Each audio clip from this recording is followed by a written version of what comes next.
I think you have to pay attention to the details. Don't let too much time pass without staying in touch. If we probably took a survey right now, here are the 20 most important people in my life. How long has it been since I sat down with this one or called this one or wrote a letter to this one?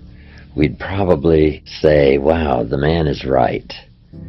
Just that little comment, making a list of 20 and saying how long has it been, I can see where for some of them it's been too long.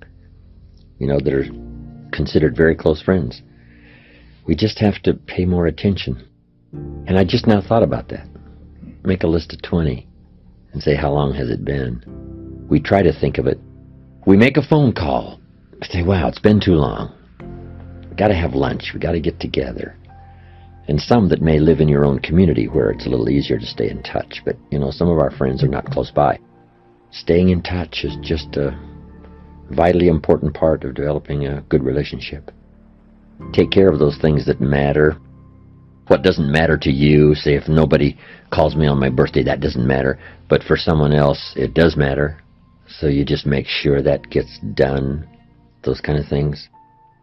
It's easy, especially in a busy society. And like myself, you know, getting on an airplane, flying off to some other country, and be so busy doing that, and the preparation for doing it, and then recovering when you get home, it's easy to let things slide. But we always later have some regrets that we didn't stay in touch more often. Especially somebody older that passes, right? We say, wow, I should have made more phone calls and stayed in touch. But whatever it takes to keep a good relationship going, it's like tending a garden. You can't let it go too long without tending the things that matter, making sure it flourishes, something well nourished, which is true of all of our values. We must protect them like a father, nourish them like a mother, to make sure they give us full value. And then be of full value to someone. Not that you have to be around all the time, but to be available. There's an ancient phrase, here's what it says: if you try to save your life, you will lose it. But if you will lose your life, meaning if you will invest your life, that's the best way to save it and to multiply it many times over.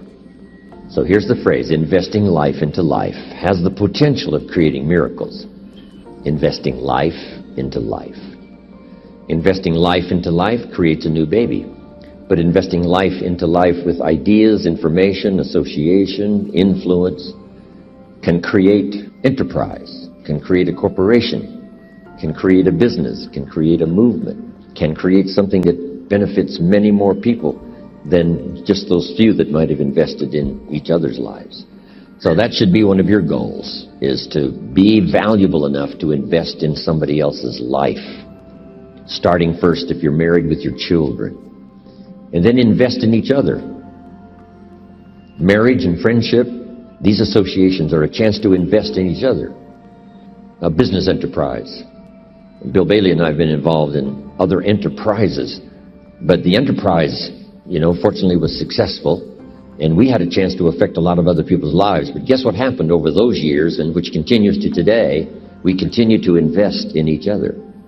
I come up with a great idea, I get on the phone, I call him. He comes up with a book he's read, just said, this is a masterpiece, you've got to read it. So we have this chance to invest each other. And while we walk the farm country of Kentucky, we invest in each other. We walk the beaches of California, and he has a habit of grabbing your arm when you're walking and talking. So he would grab my arm until this one would get sore, and then we'd trade places so he could, grab the other arm for a while we're walking and talking. But a chance to contribute to each other. And what I share with him, he shares with others, and what he shares with me, I share with you and others around the world. That contribution of sharing with each other, being influential, leadership, making a contribution to someone's life that no telling how far it may go from the time it starts.